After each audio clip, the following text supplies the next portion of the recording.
नमस्कार, तपाईहरू हेर्दै हुनुहुन्छ लुक्स नेपालको दैनिक हेडलाइन। प्रधानमन्त्रीबाट धुलीखेल अस्पतालको ट्रमा एन्ड इमर्जेन्सी सेन्टरको शिलान्यास। अफ्ताफ आलमलाई उच्च अदालतको सफाई, जिल्लाको फैसला उल्टियो। गभर्नर पौडेल विरुद्धको रिटमा सर्वोच्चको कारण देखाउ आदेश।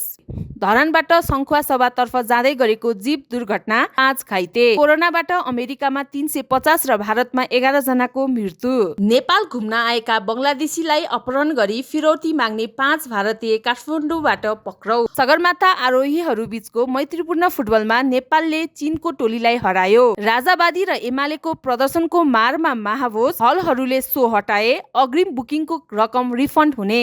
बैंकिङले उचाल्यो शेयर बजार, बढ्यो कारोबार। अबको 5 वर्षमा औसत तापक्रम वृद्धि 1.5 डिग्री भन्दा बढी हुने राष्ट्रसङ्घको अनुमान।